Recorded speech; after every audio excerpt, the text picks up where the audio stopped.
नमस्कार मित्रों, हिंदी की खूबसूरत और उत्कृष्ट कहानियों के चैनल में आपका स्वागत है। आज सुनिए हिंदी की वर्तमान आधुनिक लेखिकाओं में अपना स्थान रखने वाली आरती प्रणय जी की कहानी संतूरी। दिल से कोई बुरा नहीं होता, बस ज़रूरत होती है अंतरात्मा को जगाने की। इसी हकीकत से रूबरू कराती है लेखिका आरती प्रणय की प्यारी सी कहानी संतूरी। तो प्रस्तुत है कहानी संतूरी। कभी कभी कुछ रिश्ते जात पात ऊंच नीच से ऊपर उठकर जुड़ जाते हैं। शायद दिल की अच्छाई की समानता से जुड़ते हैं ऐसे रिश्ते। एक ऐसा ही रिश्ता था मेरा और संतूरी का। मेरे बच्चों के स्कूल के बस स्टॉप के पास ज्वार की रोटियां पकाती थी वो। मेरे पति अमीश को ज्वार की रोटियां बहुत पसंद थी। जब कभी बच्चों की बस लेट हो जाती तो मैं उसको रोटी बनाते हुए गौर से देखती रहती। एक दिन उसने पूछ ही लिया, मैडम जी आप ज्वार की रोटियां खाती हैं क्या? मैंने कहा नहीं, बस देख रही हूँ तुम्हें इतनी अच्छी ज्वार की रोटियां पकाते हुए। कैसे तुम कुम्हार के चाक जैसी गोल गोल रोटियां पका लेती हो? उसने तवे से बिना नज़र हटाए कहा, 10 साल की उम्र से ये रोटियां ही तो बना रही हूँ। रोटी ही तो मुझे रोटी देती है। पहले माँ की मदद करने के लिए बनाती थी, अब बच्चों के लिए बनाती हूँ। वो मेरी संतूरी से पहली मुलाकात थी। उस दिन अमीश का जन्मदिन था। मैंने सरप्राइज़ देने के लिए संतूरी से 4 रोटियां पैक कर देने को कहा। संतूरी ने बड़े प्यार और गौरव के साथ रोटियां पैक कर दी। साथ ही 2 और रोटियां पैक करके देते हुए कहा, ये मेरी तरफ से हैं साहब के लिए। कितनी उदार थी संतूरी। यहाँ महानगरों में तो अच्छे खासे लोग भी एक कप चाय के लिए नहीं पूछते। चाय में डलिए 1 चम्मच चीनी का हिसाब भी बिना शर्म के जोड़ लेते हैं। रोटियां बनाती संतूरी की आंखों में मुझे अक्सर चिंता और आशा के मिले जुले भाव दिखते थे। इसलिए मैंने स्कूल से घर लौटते समय उससे 2 रोटियां खरीदना शुरू कर दिया, ताकि उसकी आंखों की चमक कुछ बनी रहे। जब कभी बच्चों की बस लेट होती तो मैं उससे 2-4 बातें भी कर लेती। रोटी को चकले पर बेलन से घुमाती, तवे पर उलटते पलटते वो मुझसे बातें करती रहती। उस ज़माने में मोबाइल था नहीं, आमने सामने बातें होती थीं, बिना फ्रेंड रिक्वेस्ट के। कई बार तो अनजान लोगों से भी अंतरंग बातें हो जाया करती थीं, बिना इमोजी डाले। लगभग 2 साल तक मैं इसी तरह बच्चों को पिकअप करने के लिए जाती रही और मेरी मुलाकात हर रोज़ संतूरी से होती, जैसे वो मेरी एक दोस्त बन गई थी। लंबी छुट्टियों के बाद जब स्कूल खुलते तब मुझे संतूरी से मिलने का भी इंतज़ार रहने लगा था। कभी वो रोटियां बनाते बनाते अपने घर की परेशानियां मुझे सुनाती रहती, तो कभी शर्मा कर अपने पति की बातें भी मुझे बता जाती। मुझे बहुत अच्छी लगने लगी थी संतूरी। मुंबई जैसे बनावटी शहर में दुर्लभ एक साफ दिल इंसान जो थी वो। कभी कभी बच्चों के जन्मदिन पर मैं उसे केक और मिठाइयाँ दे आती, पर वो ईमानदार गरीब उन केक और मिठाइयों का हिसाब भी बाकी नहीं रखती थी। मेरे लिए वो 2 रोटियां और चटनी बांध देती और लाख कहने पर भी उसके पैसे नहीं लेती। पर उस बार जब गर्मियों की छुट्टियों के बाद स्कूल खुला तो ना कहीं संतूरी थी ना उसका चूल्हा। मैं हर दिन स्कूल पहुंचते ही उसको ढूंढती, उसका इंतज़ार करती, पर मुझे वो नहीं मिली। मैंने कभी उसके घर का पता भी नहीं पूछा था, इसलिए उसकी खोज खबर ले पाना भी मुमकिन नहीं था। मैं सिर्फ प्रार्थना करने लगी कि वो जहाँ भी रहे सुखी रहे। इस तरह करीब 1 महीना बीत गया। तभी एक दिन मैंने अखबार में संतूरी की फ़ोटो देखी। फ़ोटो के ऊपर मोटे अक्षरों में लिखा था, आटे के डिब्बे में मिली चोरी की अंगूठी। मेरे पैरों तले ज़मीन खिसक गई।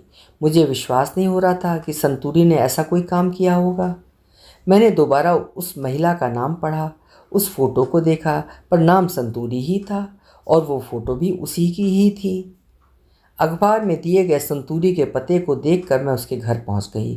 घर में एक बूढ़ी औरत अपने सिर पर हाथ रखकर बैठी हुई थी। पास में 2 बच्चे इन सब से बेखबर कोई खेल खेल रहे थे। मुझे देखते ही उस बूढ़ी औरत की उदास आंखों में चमक सी आ गई, जैसे उसने मुझे पहचान लिया हो। शायद संतूरी ने इतने दिनों में उसे मेरे बारे में कुछ बताया था।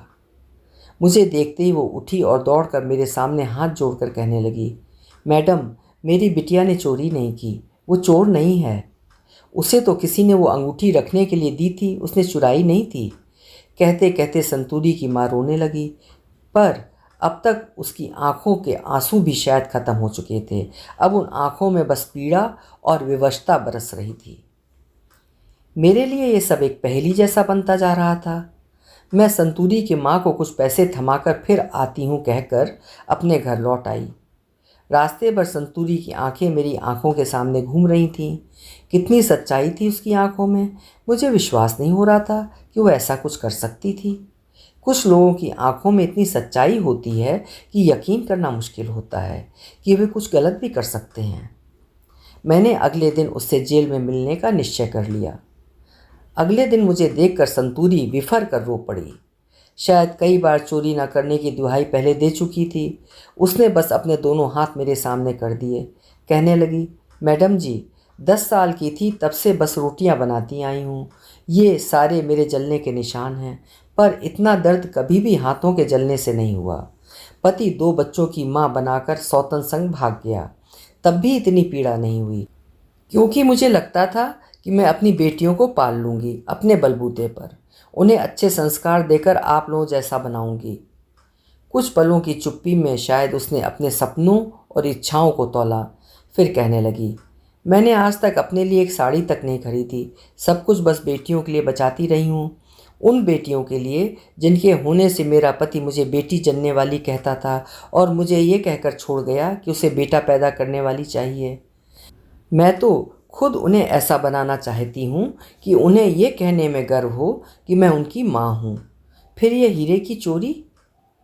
मैडम जी, हीरे के बारे में तो बस मैं इतना जानती हूँ कि राजस्थान में जब भी रानियों पर विपदा आती थी तो वो हीरे को चूस कर मर जाती थीं। और आज ऐसे हीरे के वास्ते मुझे पुलिस हथकड़ी लगा कर यहाँ ले आई। मैंने तो आज तक हीरा देखा भी नहीं है, ना ही मैं हीरा पहचानती हूँ। मुझे तो अपने आटे में रखी वो अंगूठी भी 50 रुपये वाली ही लगी। इतना कहकर संतूरी बिलख बिलख कर रोने लगी। मैंने उसको सांत्वना देते हुए उसे पूरी बात बताने को कहा। कुछ संभल कर संतूरी कहने लगी, मैडम जी, उस दिन बस स्टॉप पर मेरी एक पड़ोसन आशा मेरे पास एक बैग लेकर आई और कहा, इसे तुम अपने पास रख लो, नहीं तो मेरा पति इसे भी बेच देगा। मैंने आशा पर आंख मूंद कर भरोसा कर लिया और बिना खोले उसमें क्या है ये सब देखे उसे अपने आटे के डिब्बे में, जो मेरा खजाना था, उसमें डाल दिया। 2 दिन बाद पुलिस मेरे घर पहुंची।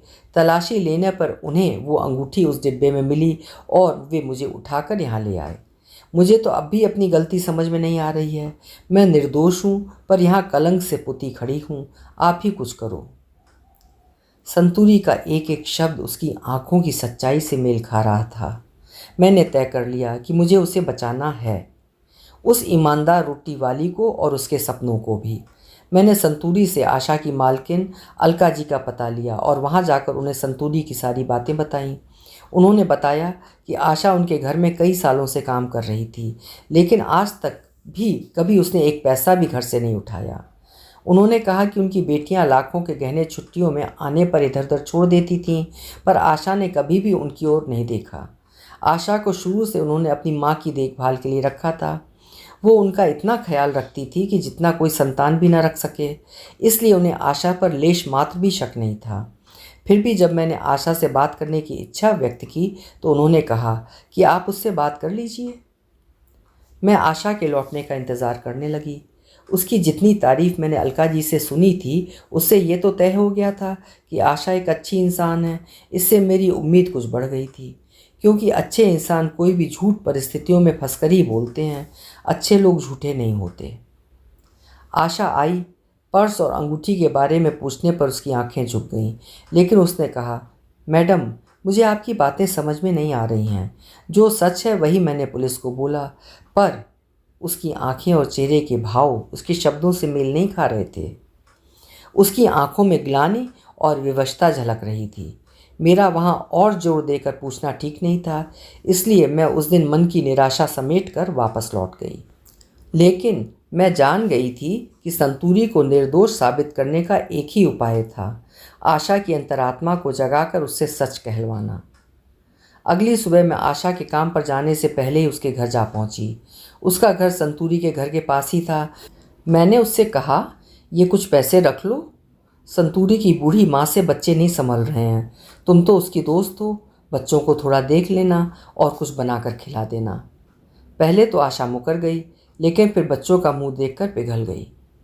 लगभग 15 दिनों बाद मैं वापस आशा से मिलने उसके घर गई, मन में एक उम्मीद लिए कि जैसे रस्सी से घिसकर पत्थर का रूप भी बदल जाता है, वैसे ही शायद हर दिन संतूरी के बिखरे परिवार को देखकर उसका हृदय भी बदल गया हो। वही हुआ। मुझे देखते ही आशा की आंखें छलक गईं। कहने लगी, मैडम, मैंने कभी सोचा भी नहीं था कि मेरे एक झूठ से इतने लोगों की ज़िंदगी बदल जाएगी। नहीं देखा जाता मुझसे उसकी माँ की आंखों से लगातार बहते आंसुओं को, इन बच्चों के सूखे होंठों को, माँ की पुचकार से वंचित उनके रूखे गालों को। आशा बस बोलती जा रही थी, मानो उसकी गिलानी को बहने का रास्ता मिल गया हो। फिर आंसू पोंछकर कहने लगी, उस दिन मैं घर में झाड़ू लगा रही थी, मुझे वहीं वो अंगूठी दिखी। अगले हफ्ते मेरी बिटिया का 16वां जन्मदिन था।